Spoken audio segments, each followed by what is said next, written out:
everyone. I'm truly honored to have you all in attendance today. My name is Dana Flores. I'm an FIT alum of Advertising and Marketing Communications, class of 2022, and the creator of the Latinx Fashion Networking event. I designed this event as a response to the museum at FIT's exhibition, Latin American and Latin Fashion Design Today, Moda Hoy, driven by my own desire for Latinx representation in media and my mission to uplift the voices and work of talented individuals and collectives currently making an impact within their communities in Latin America and throughout its diaspora. Your presence here is shaping the Latin narrative and creating new cultural landscapes for our families, friends, and our community. As you immerse yourself in our panelists' insightful discussion and engage with each other during the night's socializing portion, I hope you see this as an opportunity to connect with one another.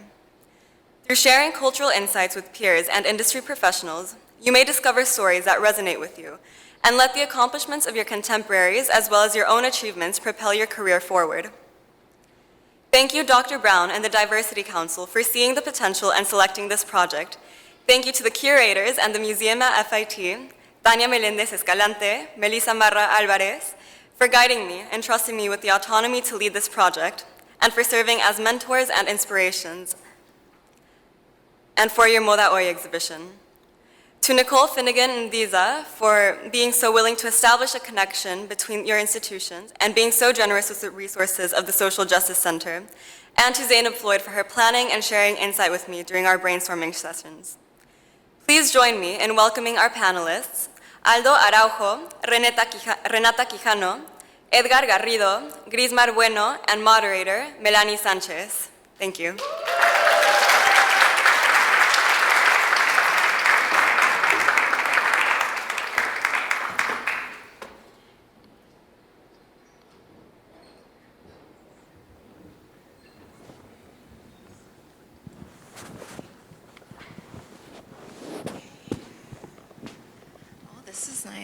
Hi, I'm Melanie Sanchez. I'm pleased to be moderating this evening with everyone, and thank you, Tanya and Dana, for that wonderful introduction. I think I'm just going to start off by letting everyone introduce themselves, and I'll kick it off, just since I'm already talking. I'm Melanie Sanchez. I'm a creative director and often a wardrobe stylist. I've been a VIP wardrobe stylist for major talent, and I've also done creative direction for branding and curation for a recent exhibition about garment workers at Abrams Art Center last fall. So that's sort of what I've been up to lately, and I'll kick it off to Grismar, who's next to me. Hi, everyone. I'm Grismar Bueno. I'm currently at Calvin Klein, working specifically on underwear. I'm Senior Director for Global Merchandising. I'm a FIT alum, so happy to be back here. I hear some woos. Yeah, so been working at Calvin Klein for 9 years. Prior to that, I was at this small company called Natori. Yeah, and so happy to be here. I guess we're going down the line. Hi, everyone. I'm up there. I'm sorry. This is such great memories. My name is Aldo Araujo. Woo! I'm sorry, I also have to break the ice because there's an Ecuadorian flag in the room. Is anyone from Ecuador? Anybody? We over there? Yeah, I see you. Hey, Nyanya. Nyanyix. I love that. What am I talking about? What I do? I am Senior Manager of Marketing Communications at the Council of Fashion Designers of America. Does anyone know the CFDA? Maybe? Yes? Okay. We're a small nonprofit whose mission is to strengthen the impact of American fashion in a global economy. And basically, in a word, I'm a storyteller.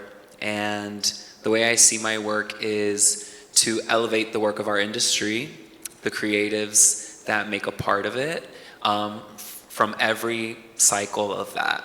So hearing my echo is like tripping me out.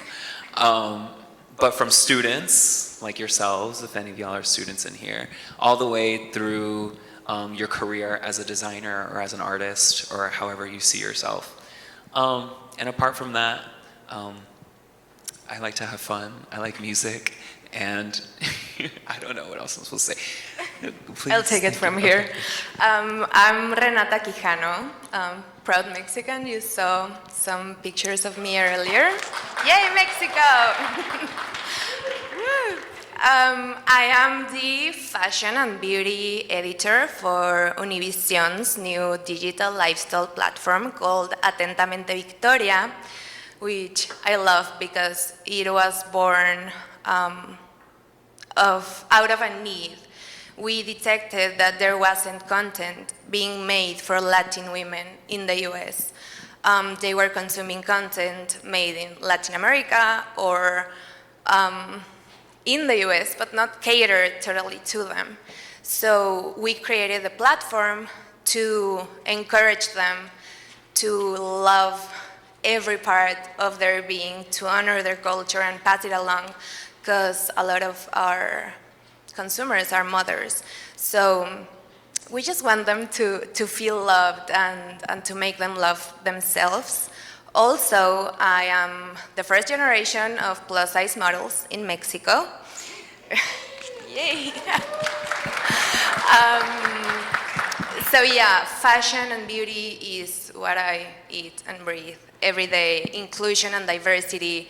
I am very bocona about it, and I fight for it every day, and it's my passion. That's what I do. So creating content with the customer in mind. Every time I create something, I remind myself that there is someone behind the screen. And so yeah, I like to say I became who I needed when I was younger. So yeah, to you. Saludos. Hola. My name is Edgar Garrido, and I run a studio and collective, Tiempo de Zafra, based in Santo Domingo, Dominican Republic, in la zona colonial. And we're situated in a neighborhood that usually gets all of the secondhand clothes that come into that area, and we work exclusively with like post-consumer and pre-consumer textile from the factories in the area, as well as the secondhand shops all around like our studio in Santo Domingo. And thank you for having me. I'm super excited, and yeah, let's go. Thank you all for that. You know, as everyone was talking about themselves and I was learning about them, there was just pictures from my career and me with a lot of Puerto Rican flags going down behind you. So sorry that I didn't give all the context to the images that I supplied for my work, but I also have worked on a project called Aquí Me Quedo, which is documenting my neighborhood and my community of Ridgewood Bushwick here in New York and the communities that are comprised there.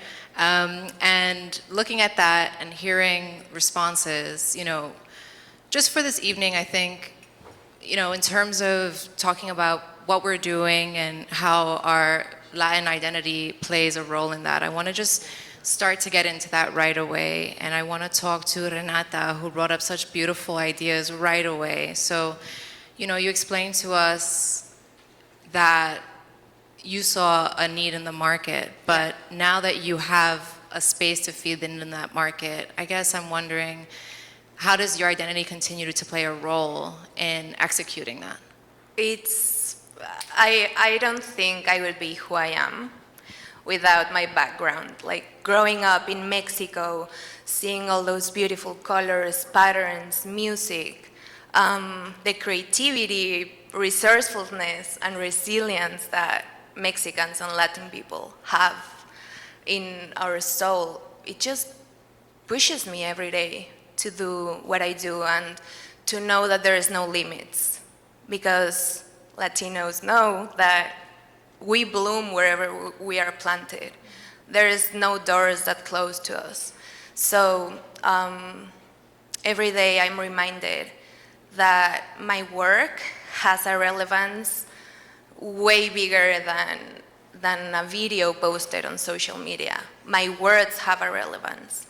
And I always go a little bit deeper and a little bit further to further know my audience and what they need, what they want. I always read the comments because they are telling me what they want and what they need and what their pain points are, and to be sensible of what my audience is experiencing.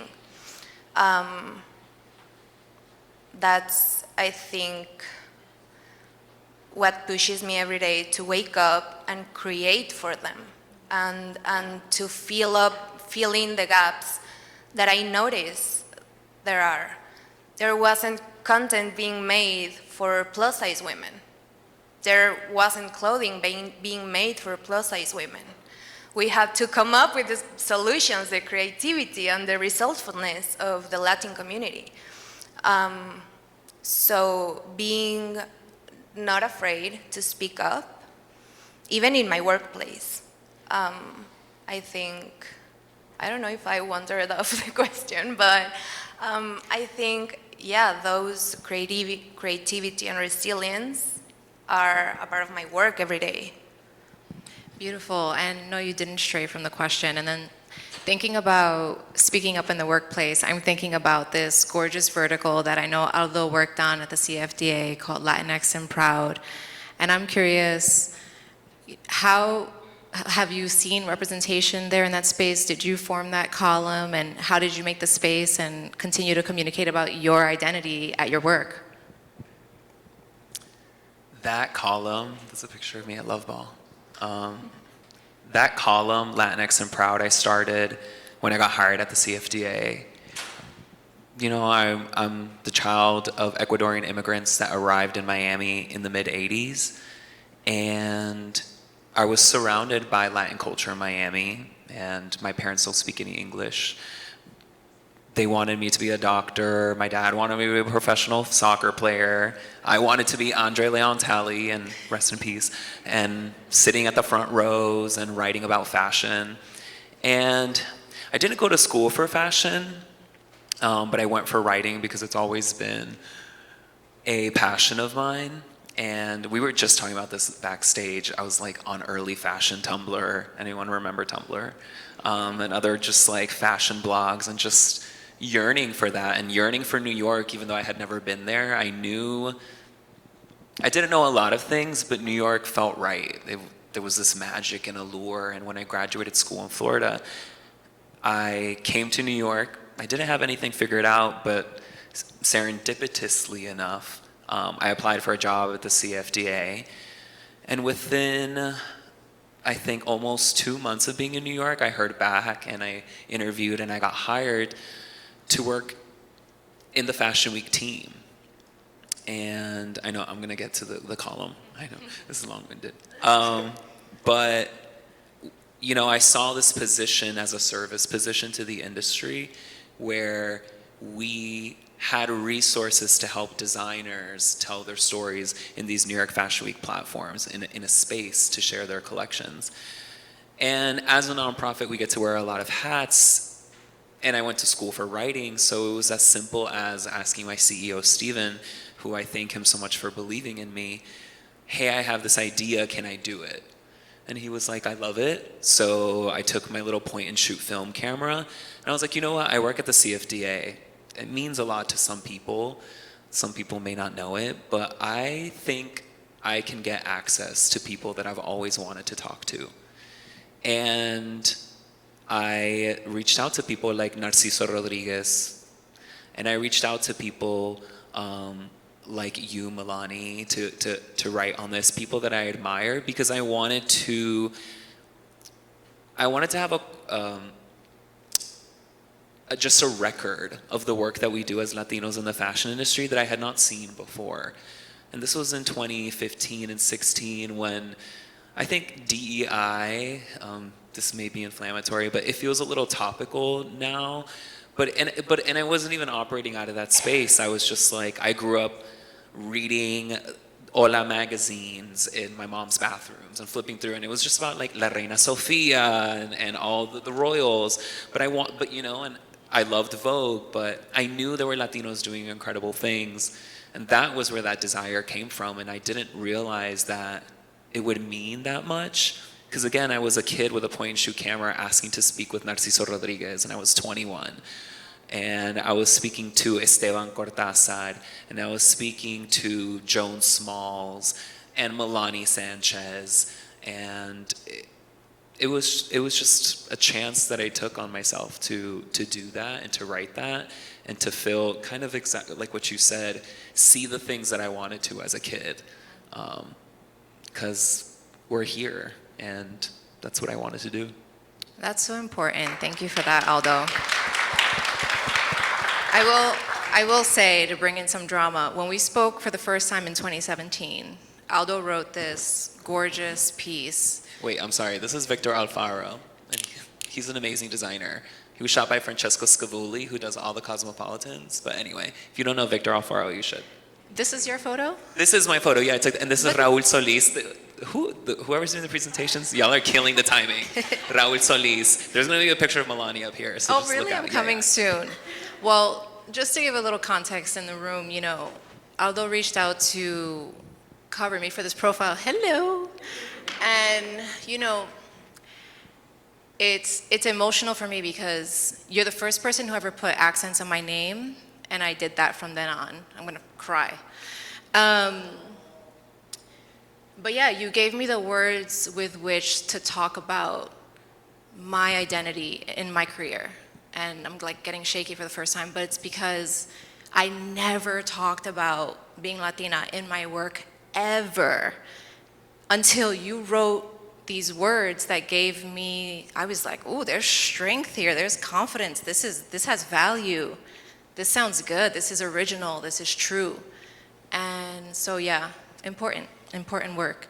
But before I get dramatic, I'm thinking about Edgar, who moved your entire fashion practice to DR, so your relationship to your identity is in place, it's, you know, it's in its location. Can you just tell us more about, you know, how you created and how you made the decision to move from New York back to DR to continue your work? Where do I start? So I've always wanted to make clothes, and before like actually learning how to make clothes, I was doing a lot of internships, and I was like learning the other side of fashion, which is like making collections, showing collections. This is during the time when like Milk Studios is like opening up, and I'm kind of like the intern in this fashion brand, and like at the time they're like being selected for the CFDAs and stuff like that, so I'm like kind of in this energy, but I'm not a fashion student. I go to school for marketing, but I have this longing to make clothes because I've always been very connected to clothes. I feel like when I first moved to the States, the way that I communicated was through fashion and through clothes. Like I had to somehow like pick up the nuances of what was cool in order to like make friends or whatnot. So then from there, I think like I never really lost that passion, and I would do everything I could to be around clothes. Through thrifting was like the first thing, because I could have access to all this stuff that I didn't have money for. And then we would just like create looks based on the thrift stuff, right? So whatever we saw, we was just like, oh, we could just do this like that. So that was like the beginning of like how I learned like about clothes. Because I say clothes because it's like I was very interested in making, like actually being able to like trace a pattern, cut the fabric, and like make the piece. And I got really interested in that from my internship, because I started to notice that the people that were the most important, like if they couldn't make the pattern, like the clothes couldn't be made. So then I was like, oh, I would try to get jobs, or I try to like get in somehow, and I didn't know how to do anything. I just had ideas. So then I just went to DR and learned how to make clothes. Like literally, it was like I went there because I had this calling that just told me like, okay, you got to figure this out. And somehow my mom told me, yo, there's a school by the name of Mercy Hackett's, and they've been around for like 40 years. You should go there and learn how to make patterns and make clothes. So come to find out, she came here for school, and I guess she went to Dominican Republic and opened the school like maybe 40-something years ago. Maybe you guys can look into that or whatever. So I learned there how to like basically make clothes. And then I start just making stuff and posting stuff, making stuff and posting stuff, and then from there I start to kind of like get clients that kind of like want to like get these pieces that I'm making from secondhand clothes and things that I find in Dominican Republic. I'm not really going too deep in the environment, but it's a lot because Dominican Republic is very informal. So the secondhand markets, when we first got there, were super chaotic. It was like tables full of just like so much clothes, piles, and people sitting and people in them, throwing them up in the air, and like it's just like so. It was so crazy. It was just such a scene. But everything started to change. You know, they made it a little bit more. Made it a little bit more formal now. But it was just the inspiration for Tiempo de Zafra came from just that. Like, oh my God, there's so much clothes. Why are we making more? And then I was like, okay, like what can we do with all these shirts? And then, okay, we're gonna make these dresses from these shirts. And it's like, oh, what can we do with all these khaki pants? Okay, let's make skirts from them. It was like the abundance that we saw, we would try to transform into something else. And then people started to be interested in it. And from there, like things kept like, you know, what would I say? It's like growing, because I started with like one machine, and then it's like two, and then three. And now like I have like a studio. I'm working with people that like, I teach them like our process or whatnot. So I think moving to DR really helped me kind of like fine tune like what I really wanted to do in my life, because it also put me like with my people that I felt like really supported me early on, even when I wasn't like fully ready. And I think that really like allowed me to like keep growing. And I have so much more to go. But from the place I'm at, I feel super grateful for the community I have in the Dominican Republic. Everybody like that I buy fabric from, that saves me stuff. Like, you know, it's so much like when they changed the market and they made it a little bit more gentrified, a lot of the people moved, and it was like a lot of Haitian workers that would sell like informal on the street. So since they didn't have their papers right, they moved everybody out. So that really hurt like the way things are moving there now, you know? So it's like, it's so many things, because I feel it's like a really personal thing, just because when I didn't expect it to be like this. You know, I was like interning here, and I thought it was gonna be like something I was gonna do from New York City. It kind of just like turned into something else, you know? Yeah, thank you for that. I'm also hearing like your career sort of bridged you back or towards your community and your identity, in the way that you said, you know, you went back to your people and finding success there. I'm wondering, Grismar, do you have a similar story where either your identity bridged you to something new in your career, or your career bridged you back to your identity? Yeah, I was just thinking about, you know, community, and at work, I work at Calvin Klein, which is a huge company, and I'm part of a Latinx business resource group. So I head up I'm the community lead, so I do events. But what I found was that community, and that's why I'm here today, because someone recommended me, and they were like, hey, there's this really great event, we think you would be perfect. And, you know, they're always rooting for me. They see me, like, traveling with important people, and they're like, yeah, represent Latinos, and, like, you know, like, always, always, always just supporting me in my career when I need advice, to have fun, someone to grab a coffee with, networking. So it's just incredible how it doesn't matter where you are, where you go in the world, there's always that community, and we're always just so supportive of each other, and it's incredible. I'm also from Dominican Republic, and we were chatting backstage, internal debate on whose city is better. But yeah, I found interesting what you were saying about my father took me maybe 2 or 3 years ago, when we talk about sustainability, and this is not related to your question at all, but I was just thinking how surprised I was by, you know, you think you're donating clothes and it's being spread for good, and then my dad's like, oh no, I'll show you where everything goes. Literally on I think it's on Saturdays, right, or Sundays, when the shipment comes in, it's millions and millions of tents and a ton of clothes. So when we talk about the environment and sustainability, it's just like when you see it with your own eyes in your own country, it's just like, you know. Can I add to that? Yeah, I think to like see it, because I feel like maybe it's hard to paint the picture because it's like you said, it's so much, but I feel like so much clothes is coming in into these places. I don't think it's just Dominican Republic, but a lot of it is just trash, right? Like when you really look at it and you're really like paying attention, you're like, wow, they're just sending us trash. Like a lot of this stuff maybe could be used, but a lot of it doesn't get used, you know? So it does end up in the trash. Like I've seen it. I've seen images of piles, and I've seen piles in the landfills, piles of clothes. They wash up on the beach, and they like hit the rocks, and they create like this curtain thing. It's crazy, and you're like looking from far, like what is that? When you get close, you're like, oh, those are clothes. Yeah. Like even in the water, right? Because when they go to the landfills are usually near the river.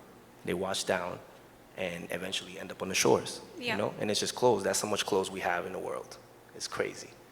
And then I was thinking about what you were saying, and he was the first to really put an accent on your name. I think when I started working professionally, I grew up in Long Island, in Brentwood, which is like super mixed, and so, I felt super comfortable growing up. There was a lot of, just people from all over the different countries. And then when I started working in New York City and, more interns and just getting into the field, I used to kind of hold back who I was a little bit because I thought, oh, I need to be, extra professional and just, I wouldn't really tell anybody, when people would ask me, oh, where are you from? I'd just say Long Island. And like, whatever. But then I started, opening up a little bit more as, I got older, more mature, and started realizing, this is actually my strength. This is what makes me different, and that's what I have to embrace. But it's also, bringing a different perspective to the table. I think working at a global company, the opinion of everybody matters because you're not just thinking about, here locally in the US, but you're thinking, Asia, Europe, Latin America, everywhere. So that's where I really started to open up and sharing my heritage, and then just really seeing that there's this community, within my company that supports me. And I think it's been incredible. So just wanted to share that too. Thank you for that. Yeah, I relate to that a lot, I think no matter where you're from, we're always searching to figure out, what is our identity, which part of our identity represents us best. I'm quite literally from the border of Queens and Brooklyn. It was my first identity crisis in life, was which borough am I from, which is so important as a New Yorker that, I'm still making my way through figuring it all out. And, just revisiting those images that came up, I was thinking about that same question, and, absolutely, my career is what bridged me towards my identity, and I feel the same, Grismar. Like, it was not the first thing I led with. It's still quite comfortably not the first thing I lead with. It is always in the room with me. It is always in me. But now I've found a path to a project which supports me having an outlet to tell that story. And, I worked in the footwear industry for over 10 years, and then had the opportunity to consult about one footwear release, which would be, a sneaker that Nike would come out with, and it was meant to be 2020, and then it ended up in 2021. And it started off as, hey, could you just pay attention to this project? Like, there's a shoe for the Puerto Rican community. It's happening no matter what. Would you pay attention and just kind of consult, like lightly be in the room, quality control? And it ended up turning into my own shoe. I designed the shoe. It was my own project. And this comes off of a 20-year legacy that the brand had celebrating New Yorican sneaker culture. And so from that, we called the shoe Aquí Me Quedo. Aldo, who I've been collaborating with since that 2017 piece, who I learned gives me the words. He helped me develop, the mantra, the words around that project. And it turned from a shoe, a product which sold out, in 4 minutes. I'm talking 20,000 pairs of shoes. sold out. It continued to be a story we tell. Now there is a permanent mosaic in Ridgewood that reads Aquí Me Quedo that tells that story. There's been activations, there's been events. We document every year. My dream is that it's a wing on a museum one day, because Aquí Me Quedo has been looking at the culture and saying, this is interesting and beautiful, and we've documented it for decades. This is the space for it. So it took 10 years of working in the footwear industry to finally have a project, which was the first expression I ever had about my community and who I am and where I'm from. So, you know, things bridge either way. Sometimes you bring in your identity, and that brings you work, and sometimes work gives you finally an outlet to tell your story. So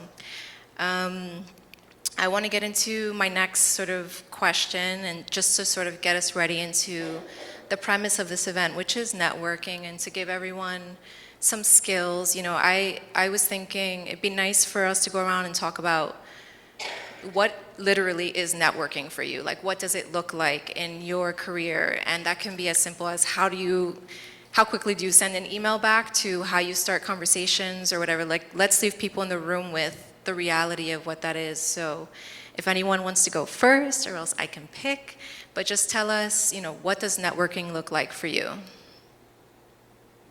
I think for me, I have to say I don't think I do it enough. I'm an introvert, so like for me it's not something that comes natural. But what I've learned in my career is that it's all about networking, and that can get you in the conversation at the very least, and take you really where you want to go. Or even, you know, maybe you're thinking, you know, you have this stream of, oh, this is amazing, but when you start networking, you know, you start realizing, oh, maybe this is not for me. So networking, I think, is super important. It's, for me, I think even because I am an introvert, what I've started to do maybe, I don't know, like 5 years ago, is I just send a simple thank you note, or hey, great to meet you, and just kind of keep the conversation going that way. So something as easy as, you know, let's exchange email, and then just contacting somebody immediately, so, you know, you continue that connection. But it's not something that for me comes naturally, but something that I do think is very, very important, and that we should all take advantage of. Yeah, I agree. I think in fashion specifically, this is an industry of people, and your people, I think you'll hear this a lot if you haven't heard it already, your network is your net worth kind of thing. And for me, especially when I'm still young, but when I was first getting started, I took every opportunity I had, and maybe too many opportunities, in the sense where it was like, you know, I'm new in the fashion industry. I'm like, oh, there's a party in store in Soho, like, I'm going, I don't care. And like, it would be like work to these like work events, and even situations like this. Like, I can't tell you how many book signings I went to, and this and that and the other, because I started realizing, and you end up seeing a lot of the same people at all these things, that the more I met people, and they happened pretty organically, but they lead you to something else. Like, they're doors.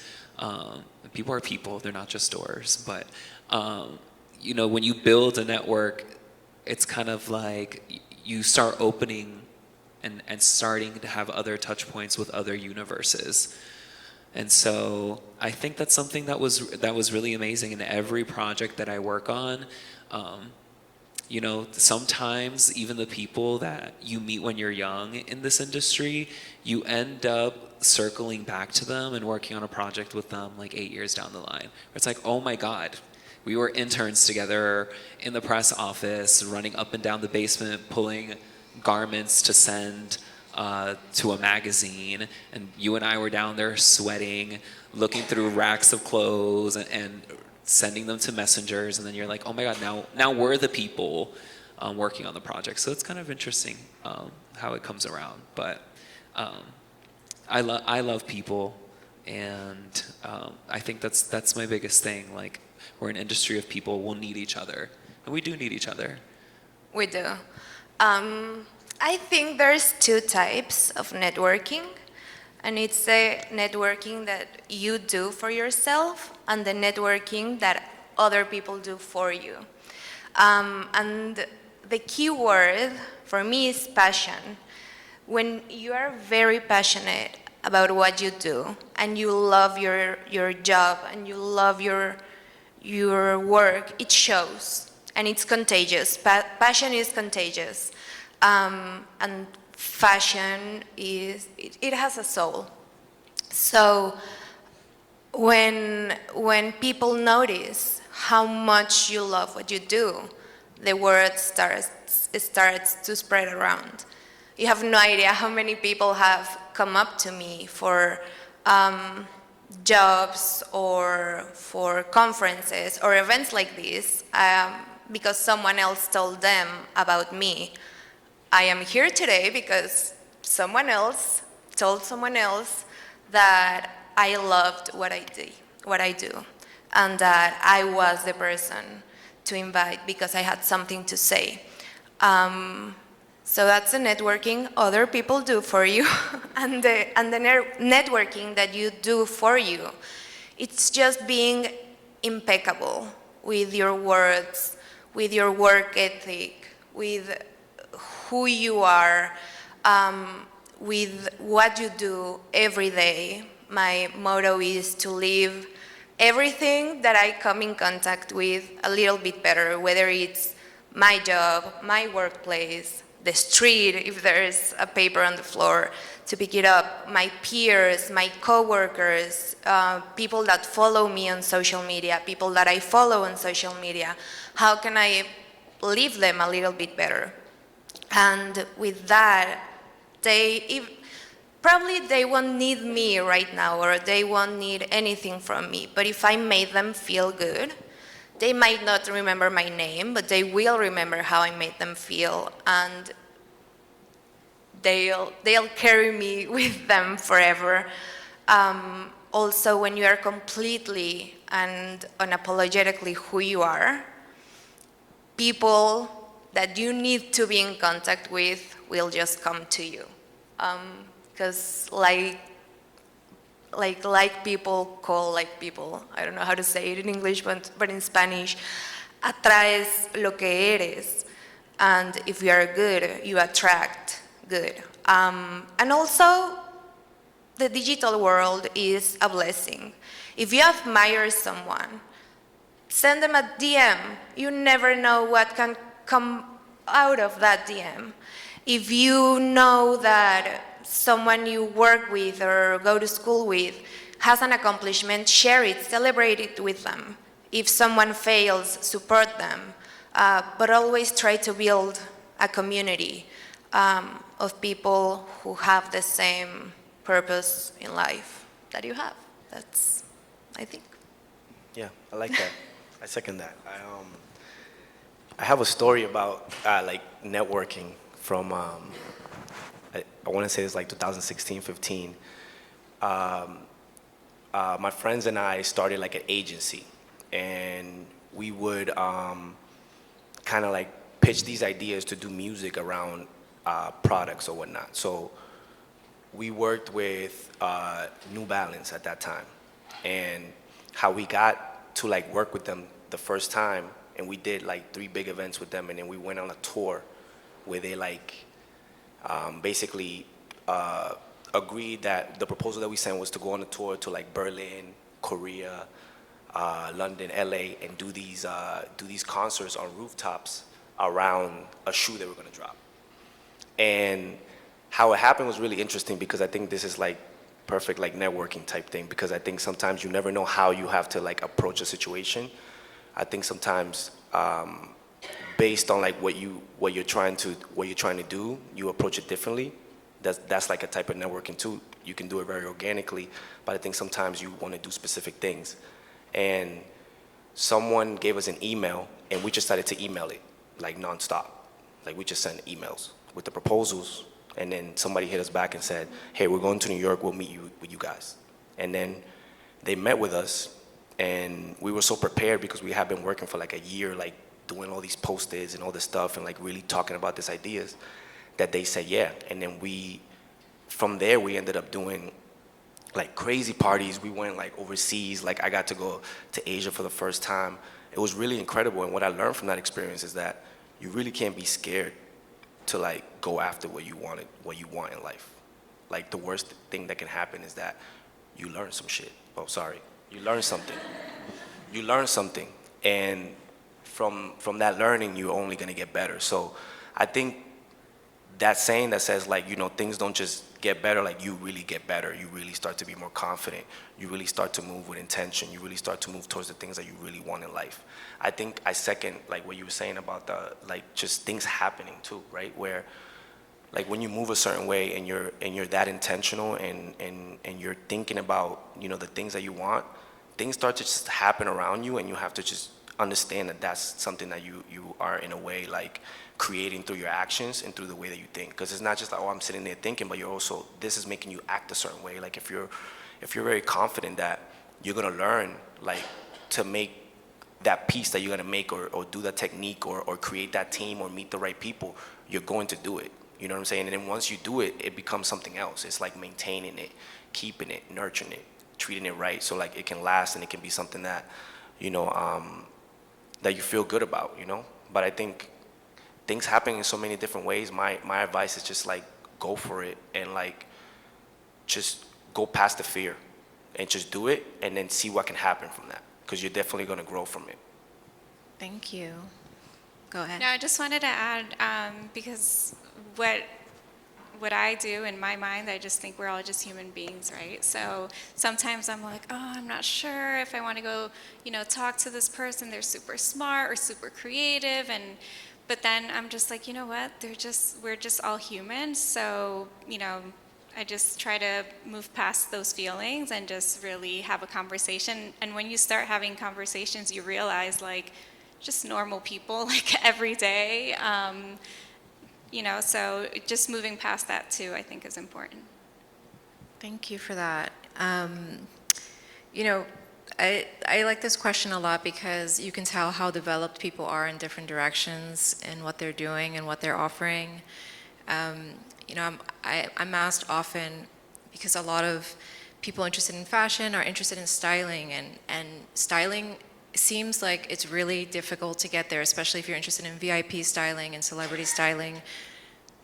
You know, people see you with a client and they say, how do you get there? And my answer is always, one, you have to work retail. If you're here in fashion school, if there's a lot of students here, if you think you care about clothes enough to make this your career, go work with clothing. Like I've worked in stock rooms, I've worked in basements, I've run up and down stairs 100 times a day getting pairs of shoes. You have to love product to work in fashion, because that's at the end of the day what you're making. We spoke about, you know, how things end up in the environment, but to actually get up and care about this stuff day after day, once the glamour is gone, once things aren't as cute, once your client is fussing and they have one body and one outfit to wear and you have 6 racks of clothing and you have to convince yourself this is worth caring about, you have to know that you love the clothing and the reason that you have a relationship to this work. So I think it's a nice trial to go ahead, work retail, and see.